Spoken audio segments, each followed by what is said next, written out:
Olá, bom dia, boa tarde, boa noite, de acordo com o horário que você está nos assistindo. Hoje nós vamos continuar a nossa aula sobre agente público. Hoje nossa aula deve ser um pouco mais interessante para os senhores e para as senhoras que logo ingressarão no serviço público. Por quê? Porque envolve justamente a questão do ingresso no serviço público, o ingresso dos agentes públicos no serviço público. Na primeira aula, né, que tratamos de agentes públicos, a gente tentou explicar como funciona o agente público, né, o lugar que ele ocupa na administração, as espécies de agente público, e isso acaba sendo um pouco abstrato. Hoje a aula é um pouco mais concreta, porque hoje a gente vai começar a tratar sobre o regime jurídico dos servidores públicos, né. Primeiro, né, quando a gente fala sobre regime jurídico aplicável, o que queremos dizer com regime jurídico aplicável? Né? Regime jurídico é o conjunto de normas aplicável ao objeto de nossa análise.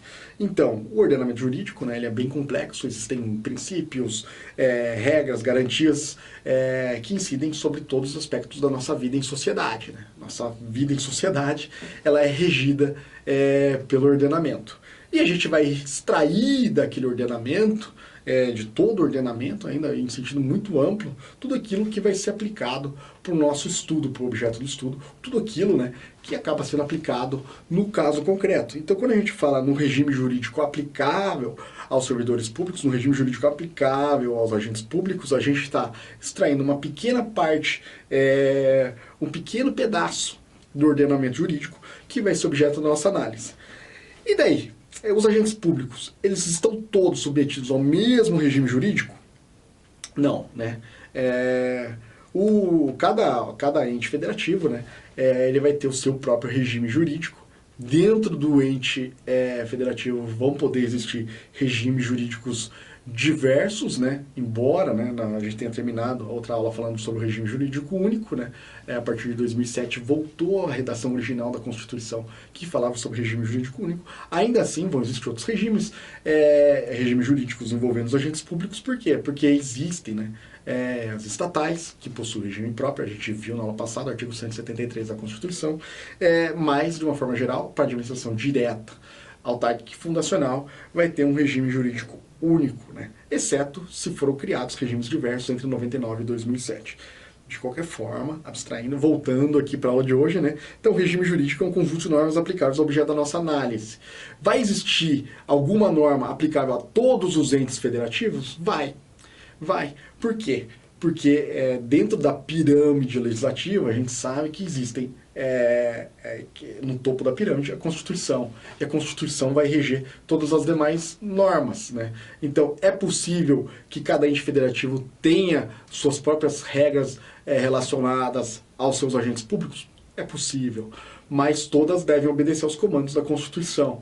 E a Constituição ela traz diversos dispositivos envolvendo os agentes públicos. E a partir dessa aula e na próxima aula, nós vamos ver justamente as normas constitucionais, lógico, temperadas com algumas questões que estão em leis, né, que servem para o regime jurídico da União, que servem para o regime jurídico dos estados. Por quê? Porque a doutrina traz algumas considerações que ultrapassam os limites da Constituição. De qualquer forma, a gente se concentra no estudo do regime jurídico constitucional que impacta os agentes públicos.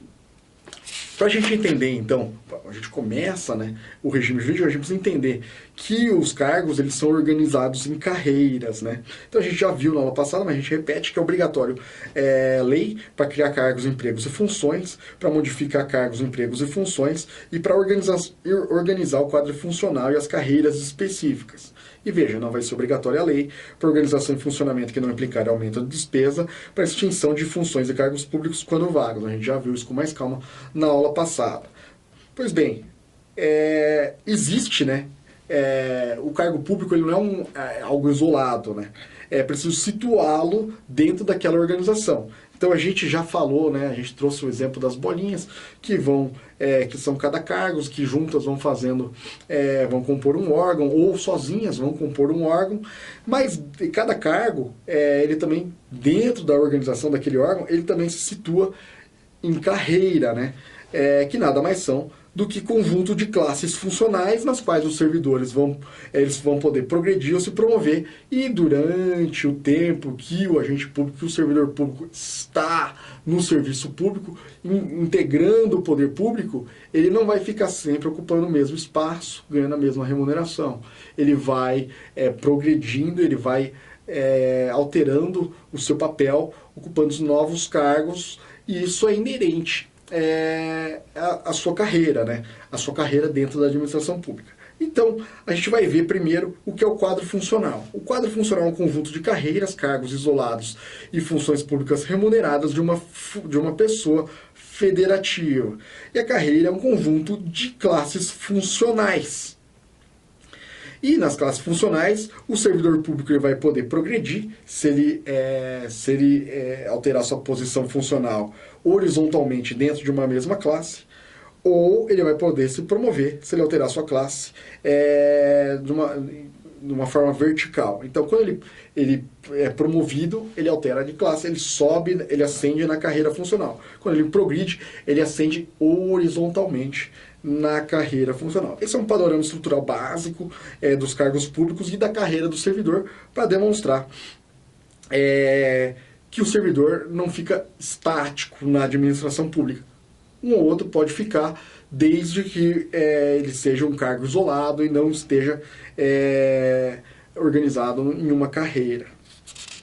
Então a gente fez aqui, agora começando um estudo um pouco mais abrangente, né?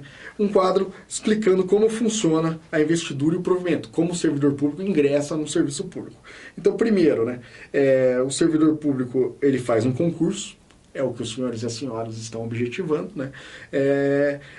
Vai ser aprovado no concurso público, né? O concurso público é uma forma de seleção, então o agente público ele vai ser aprovado, ele ainda não é agente público, né?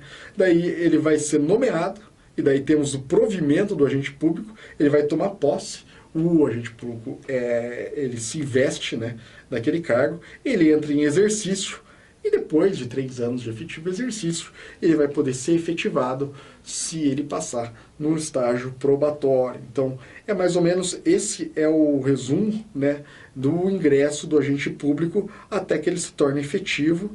E daí, depois da efetividade, o grande momento do servidor público é a aposentadoria, né? Ou, para alguns, né, vai ser a exoneração, e a gente vai tratar do encerramento do vínculo do servidor público.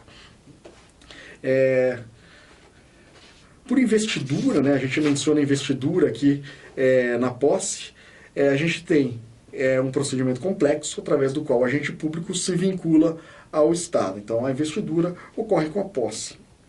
O provimento é o fato administrativo do preenchimento do cargo público. Ele ocorre com a nomeação. Então, existe um cargo público vago, por isso que foi realizado o concurso, e daí ele precisa ser preenchido, né? E esse preenchimento vai ocorrer com a nomeação. Então, o cargo, a partir da nomeação, o cargo foi preenchido. Mas só a partir da investidura, né, com a posse do agente, o agente público efetivamente se vincula ao Estado. E depois, com o exercício das suas atribuições, é que vão decorrer os demais efeitos, como o direito à remuneração, a contagem de tempo para férias, a contagem de tempo para efetividade. Então vamos lá. O exercício, né, que é materializado com o efetivo desempenho das funções públicas, é ele que garante o direito à remuneração do servidor público.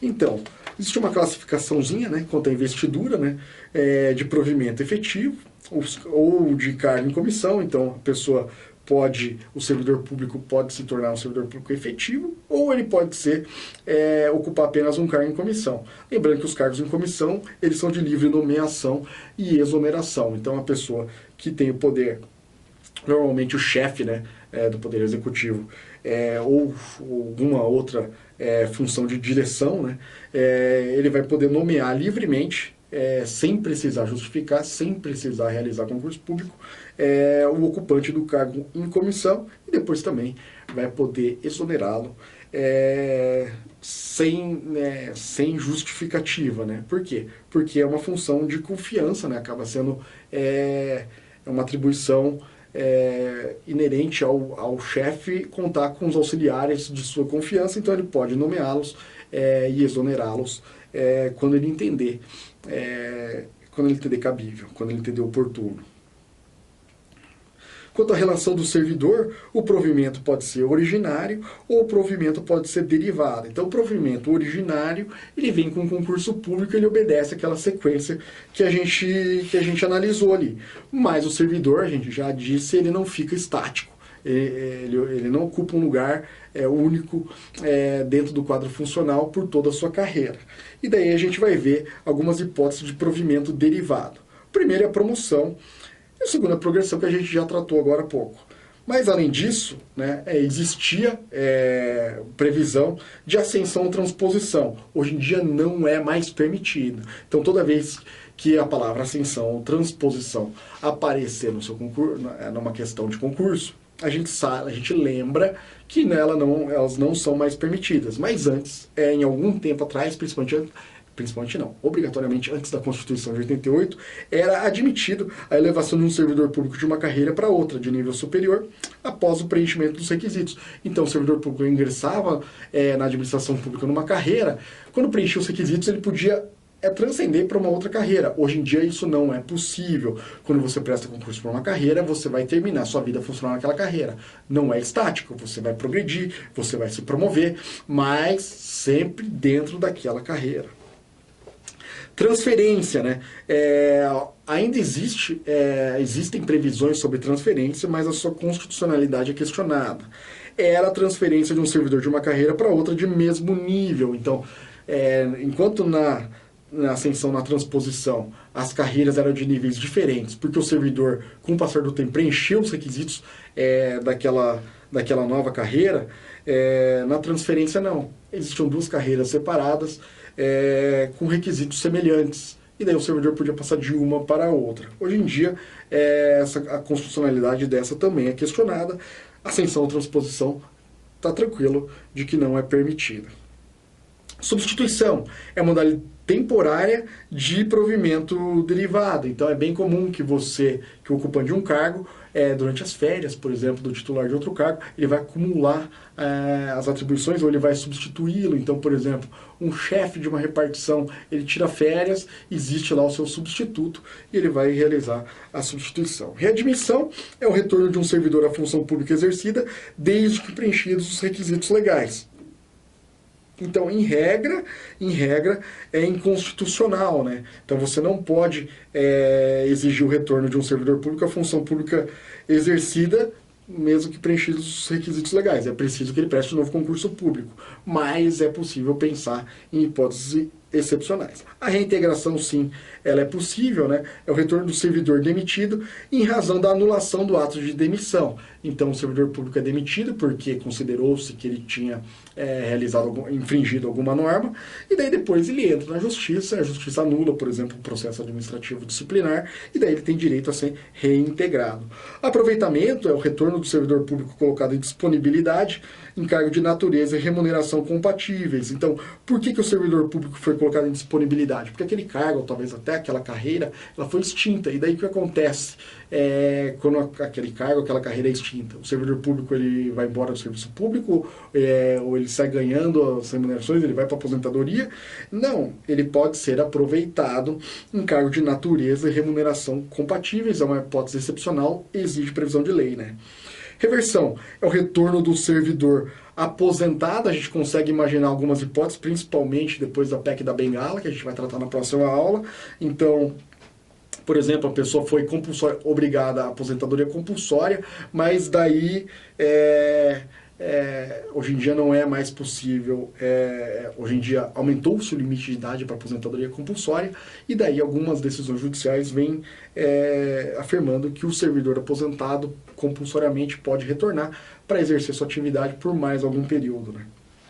Readaptação é a transferência do servidor para cargo ou função que lhe seja compatível sob o ponto de vista psíquico, intelectual ou físico. Então a gente imagina aquele servidor que foi afastado de suas funções por um problema físico, intelectual ou psíquico.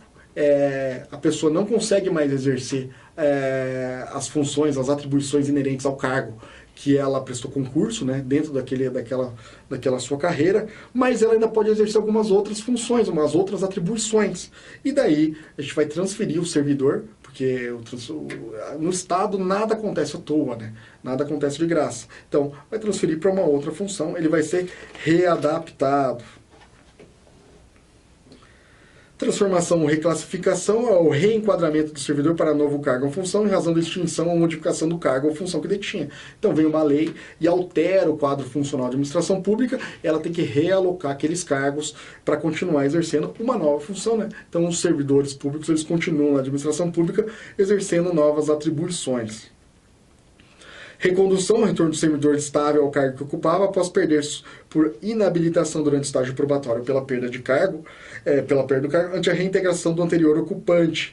Então, veja só, na recondução, o servidor estável, né, ele perde um cargo seu por inabilitação durante o estágio probatório e ele pode voltar ao cargo que ele ocupava antes. Então, ele é um servidor público, ele sai porque ele passou em um novo concurso, e daí quando ele perde, quando ele não consegue ser efetivado nesse novo concurso, ele poderia voltar. Ele tem a constitucionalidade um pouco questionada, existe a previsão em alguns estatutos funcionais para isso. Eu, por exemplo, sou contrário à recondução. Hipótese de desprovimento, né? Como é encerrado, né, o vínculo do servidor público com a administração pública. Pode ser por exoneração, que é a exclusão do servidor público por razões não disciplinares. Por exemplo, ele quis sair, ele quis largar a administração pública, ele vai ser exonerado a pedido, né? A demissão, sim, é a pena disciplinar de exclusão do servidor público do serviço público. Então, é aberto o processo administrativo disciplinar, ele é condenado e a pena de demissão, e isso vai encerrar o vínculo dele. Aposentadoria, né, que é o que a gente espera que aconteça com os senhores e com as senhoras, depois de ingressarem no serviço público, fiquem no serviço público, realizem um bom trabalho para a administração pública e depois, ao final da sua vida, se aposentem. E o falecimento, né, no caso de morte, é encerrado, no caso de morte do servidor público, é encerrado o seu vínculo. Uma consequência meio lógica. Antes da gente tratar do concurso público, a gente vai tratar de acessibilidade, né? O que é acessibilidade quando a gente fala sobre servidores públicos, né? Acessibilidade é a possibilidade da pessoa ingressar no serviço público. Então, o artigo 39 da Constituição, no inciso 1º, ele traz a regra sobre o ingresso no serviço público, né? Ele vai falar que os cargos, empregos e funções públicas são acessíveis aos brasileiros que preenchem os requisitos estabelecidos em lei, assim como aos estrangeiros na forma da lei. Então, é possível que estrangeiro ocupe cargo, emprego ou função pública? Sim, é possível na forma da lei. José dos Santos Carvalho Filho vai falar que a acessibilidade é o conjunto de normas e princípios que regulam o ingresso das pessoas interessadas no serviço público. Os parâmetros que regem o acesso ao serviço público acarretam vinculação para os órgãos administrativos, de modo que não pode a administração criar dificuldades maiores, nem abrir ensanchos de facilidades fora das regras que compõem o sistema. Então, veja, as regras para que alguém consiga ingressar no serviço público, elas são fixadas pela lei. E não vai poder a administração pública dispensar a lei ou exigir algo além da lei. Então, quando se fala em acessibilidade, a gente vai pensar no princípio da legalidade. Então, a gente vai existe a necessidade de previsão normativa dos requisitos de acessibilidade. A gente vai pensar no princípio da impessoalidade, da isonomia, né? Por quê? Porque as regras de acessibilidade elas não estão aí para beneficiar alguém ou para beneficiar uma parcela da população. Elas estão aí para tratar todos igualmente, né? E daí existem requisitos objetivos que podem ser exigidos, né? Que são relacionados com a função do cargo no emprego. Então, vão estar envolvidos com as provas de conhecimento, prova de título, prova de esforço. Então, é possível a exigência de prova física, dependendo do cargo, se o cargo exige isso. Então, por exemplo, na seleção para policial, é possível que se exija, né, uma prova física, prova de conhecimento, prova de título, ou exigência de determinado nível de estudo. É possível? É possível. Por exemplo, né, o meu cargo exigia o bacharelado em Direito e a carteira da OAB, né? Então, eu preenchi esses requisitos. Era possível exigir? Sim. Por quê? Porque eu exerço a advocacia para o Estado. Mas existem outras funções? Sim, o médico é preciso que ele seja formado em medicina. Então, veja, são requisitos objetivos, né? Requisitos subjetivos são os relacionados com os candidatos do concurso, né? Então, a boa conduta do interessado e tudo mais. Pessoas portadoras de deficiência, né? Veja, as regras de acessibilidade, elas também podem beneficiar, ou beneficiar não, elas podem prever como vai ser o ingresso de algumas pessoas, né? As pessoas, hoje em dia, né, com o Estatuto da Deficiência, as pessoas, elas são pessoas com deficiência, né? Tá um pouco errado aqui o termo, não são portadores de deficiência, são pessoas com deficiências, né? Então, é que a Constituição traz essa denominação. Então, o artigo 37, inciso 8º, vai falar que a lei reservará percentual dos cargos de emprego públicos para as pessoas portadoras de deficiência e definirá os critérios de sua admissão. Além disso, podem ser exigidos, como a gente já falou, requisitos para inscrição e requisitos para o cargo. Vão poder ser exigidos, né, requisitos, inclusive, de sexo e idade do candidato. A administração pública, para algumas funções, ela pode necessitar, mas tudo isso com justificativa de agentes públicos de determinado sexo e determinada idade, por exemplo, né? De novo, né, a gente fala policial, é possível que haja necessidade de policiais femininos, por quê? Para executar as funções inerentes que só policiais femininos podem executar, como, por exemplo, revista íntima em mulheres. Então, ela pode realizar, a administração pública pode realizar um concurso específico para mulheres? Pode, é possível isso, desde que haja justificativa. Veja, e a idade do candidato da mesma forma.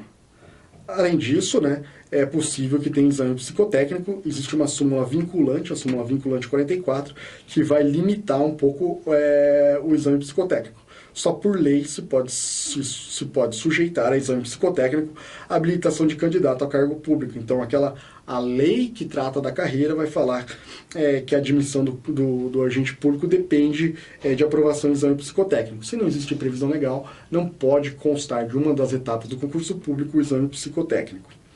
Além disso, né, a gente fala, quando fala em acessibilidade, a gente vai falar de reserva técnica, o sistema de cotas, lógico.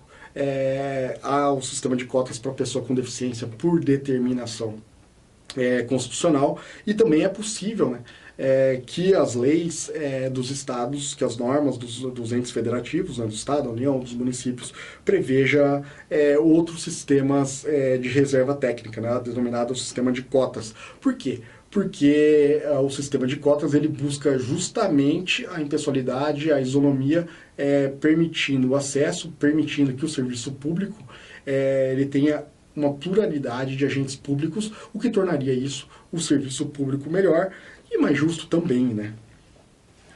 Bom, concurso público, né? A gente vai aqui. Por que há o concurso público? Porque a Constituição determina. Esse é o primeiro ponto, né?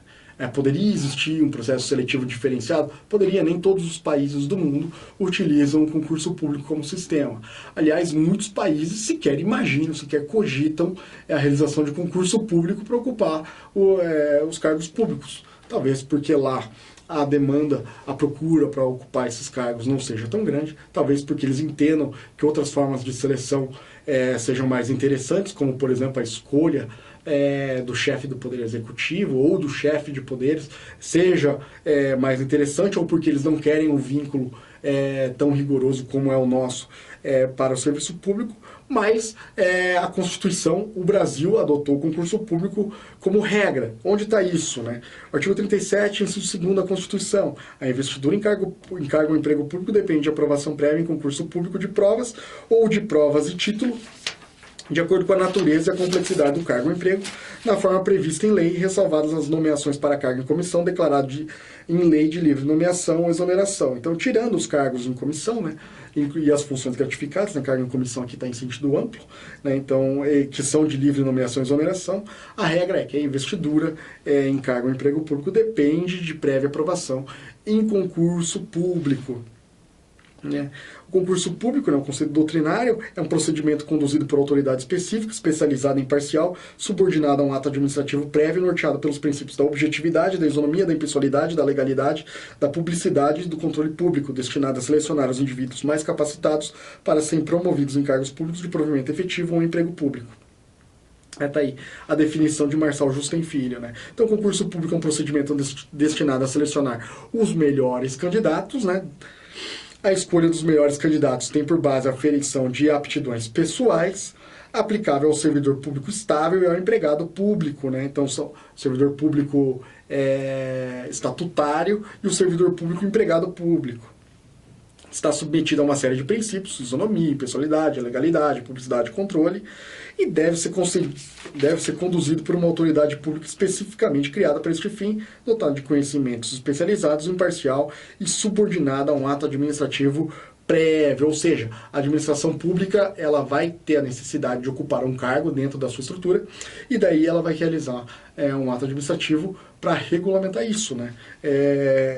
Que na maioria das vezes é o edital. E daí o edital ele vincula tanto a administração quanto os candidatos, né? Veja, essa é a forma que a administração pública entendeu ser mais justa para contratar, até porque a máquina pública brasileira é grande, não seria justo que toda essa máquina fosse escolhida por critérios, alguns critérios que a gente não teria conhecimento, o exato conhecimento. Por quê? Porque isso poderia ser usado, por exemplo, para fins políticos, para fins de domínio, para um clientelismo, o que a gente abomina aqui através do nosso histórico. Então a Constituição incorporou isso e a forma de seleção dos agentes públicos como regra, o concurso público, né? Então veja só, em geral é criado um edital que vai regulamentar tanto para a administração quanto para os candidatos o processo seletivo, e depois de realizado o processo seletivo vai existir um resultado e esse resultado vai ser homologado pela autoridade competente. Algumas regras do concurso, né? A partir da homologação, né? O prazo de validade do concurso, a partir de sua homologação, é de até 2 anos. Então, o prazo de validade do concurso ele pode ser de até 2 anos, pode ser de 1 ano, 6 meses, 1 ano e meio, 1 mês, quanto constar do edital, né? Mas ele vai ser prorrogável uma vez por igual período. Então é possível, por exemplo, que o concurso tenha um prazo de validade até 4 anos, 2 mais 2. Se o prazo foi fixado de 6 meses, o igual período vai ser de 6 meses. Então o prazo de validade máximo naquele concurso vai ser 1 ano. E por que é importante o prazo de validade, né? Porque dentro do prazo de validade, o candidato aprovado tem o direito subjetivo à nomeação quando o cargo for preenchido sem observância da classificação. Então, por exemplo, dentro do prazo de validade, a administração ela vai decidir quando é melhor para ela nomear aquele candidato. E daí o candidato ele tem o direito também de ser nomeado observando o resultado do concurso, observando a classificação do concurso, não podendo sofrer de alguma forma de ser passado para trás, né? Alguma forma de preferência por um segundo, por um terceiro colocado, por exemplo, em relação ao primeiro. Então tem que ser observado o resultado do concurso, né? O candidato aprovado tem direito subjetivo de ter respeitado a ordem de classificação. O candidato aprovado dentro do número de vagas tem direito subjetivo à nomeação. Mas veja, né, a gente vai trazer aqui 2 julgamentos do Supremo Tribunal Federal. Primeiro, vai falar que sobre concurso público que há direito líquido e certo à nomeação do candidato aprovado entre as vagas previstas no edital de concurso. E a administração ela não pode decidir que ela não quer mais preencher aquelas vagas que ela entendia necessária. Então, veja, existindo, por exemplo, um concurso para preenchimento de 3 vagas, né, dentro do prazo de validade do concurso, a administração pública deve nomear pelo menos 3 vagas. Mas daí a gente vai ver o RE 837311 e ele vai falar assim: o direito subjetivo à nomeação do candidato aprovado no concurso público é que surge nas segundas hipóteses, quando a aprovação ocorrer dentro do número de vagas dentro do edital e quando houver preterição na nomeação por não observância da ordem de classificação, ou quando surgirem novas vagas ou for aberto um novo concurso durante a validade do certame anterior e ocorrer a preterição dos candidatos de forma arbitrária e imotivada por parte da administração nos termos acima. O que isso significa, né? O que é o direito subjetivo do candidato? Significa que, encerrado o prazo de validade do concurso, e não tendo sido ele nomeado, ou dentro do prazo de validade, se não tiver sido respeitada a ordem de classificação, eles podem ingressar com uma ação judicial e exigir a sua nomeação dentro do número de vagas, ou se ele tiver sido preterido imotivadamente. E como a gente já viu, né, no serviço público, então você ingressa, você é nomeado, toma posse, entra em exercício, o próximo passo é a estabilidade. O artigo 41 da Constituição vai falar que são estáveis, após 3 anos de efetivo exercício, os servidores nomeados para cargo de provimento efetivo em virtude de concurso público. A estabilidade ela é inerente aos servidores públicos que têm um vínculo estatutário natureza efetiva. Por quê? Porque o vínculo contratual está sujeito às regras da CLT e daí não vai haver estabilidade. O servidor público estável só perderá o cargo em virtude de sentença judicial transitada em julgado, mediante processo administrativo em que lhe seja assegurada ampla defesa, e mediante procedimento de avaliação periódica de desempenho na forma de lei complementar assegurada sempre a ampla defesa. Então a gente está sempre com ampla defesa e aqui, ou com sentença judicial, no Poder Judiciário sempre é garantida a ampla defesa, né? Invalidada por sentença judicial a demissão do servidor estável, será ele reintegrado e o eventual ocupante da vaga, se estável, reconduzido ao cargo de origem sem direito à indenização, aproveitado em outro cargo ou posto em disponibilidade com remuneração proporcional ao tempo de serviço. Extinto o cargo ou declarada a sua desnecessidade, o servidor estável ficará em disponibilidade com remuneração proporcional ao tempo de serviço até seu adequado aproveitamento em outro cargo. Parágrafo 4º. Como condição para aquisição de estabilidade, é obrigatória avaliação especial para desempenho por comissão instituída para essa finalidade. Então, é muito comum que no cotidiano a gente ouça falar, né, que o servidor público ele não pode ser mandado embora, né? Por quê? E é justamente a estabilidade que causa essa sensação para as pessoas, porque a estabilidade é a garantia de permanência no serviço público, asseguradas aos servidores nomeados para cargo de provimento efetivo, em virtude de concurso público após 3 anos de efetivo exercício. Então veja, quando o servidor adquire estabilidade, ele só vai poder ser mandado embora em virtude de sentença judicial transitada em julgado, processo administrativo em que lhe seja assegurada a ampla defesa, né, o processo administrativo disciplinar, ou mediante procedimento de avaliação periódica, na forma de lei complementar. Então tem que ter uma lei complementar regulamentando isso, assegurada sempre a ampla defesa. E veja, se o cargo dele for extinto ou declarada a sua desnecessidade, o servidor estável ele fica em disponibilidade, com remuneração proporcional ao tempo de serviço, até seu adequado aproveitamento em outro cargo, como a gente já viu lá, forma de provimento derivado, né? E daí a gente vai ver, a súmula 390 do TST, para reiterar aquilo que a gente já falou, que o seletista ele não tem direito à estabilidade. O empregado público, né, o servidor empregado público, ele não tem direito à estabilidade.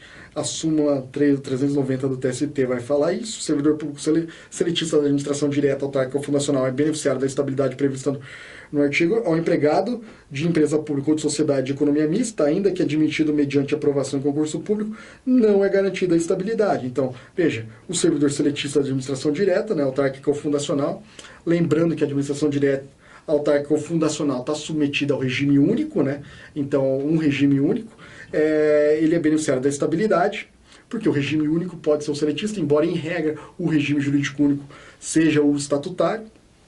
E o empregado de empresa pública ou de sociedade de economia mista, ainda que admitido mediante aprovação em concurso público, não é garantida a estabilidade, prevista no artigo 41 da Constituição Federal. Requisitos para a estabilidade são 3 anos de efetivo exercício e aprovação e estágio probatório. Então, 3 anos de efetivo exercício e aprovação e estágio probatório. A gente não pode confundir a estabilidade com a efetividade, essa questãozinha comum nos concursos. A estabilidade é a garantia constitucional de alguns servidores, enquanto a efetividade é a situação jurídica que qualifica a titularização de um cargo efetivo por agente público. Além disso, a gente não pode confundir estabilidade com vitalicidade. Vitalicidade é uma prerrogativa de alguns cargos públicos, né? E aqui a gente vai trazer o artigo 95 da Constituição, que vai explicar o que é vitalicidade. O artigo 95 vai falar da vitalicidade para os juízes, né? Então, os juízes gozam das seguintes garantias. Uma delas é a vitalicidade, que no primeiro grau só será adquirida após 2 anos de exercício, enquanto na efetividade são 3 anos. A vitalicidade exige apenas 2 anos de efetivo exercício, dependendo da perda do cargo nesse período de deliberação do tribunal a que o juiz estiver vinculado, e nos demais casos de sentença judicial transitada em julgado. Então, o servidor vitalício, ele só perde seu cargo por sentença judicial transitada em julgado. Não pode existir um processo administrativo interno para encerrar o seu vínculo. Quem são os servidores vitalícios? Né? De acordo com a Constituição, são os magistrados, né? Os membros do Poder Judiciário, os membros do Ministério Público, os promotores de justiça, os procuradores da República e os membros dos tribunais de contas. Era isso aí. Na próxima aula a gente termina o regime jurídico, a gente fala um pouco mais e termina o regime jurídico constitucional dos servidores públicos. Muito obrigado e até lá.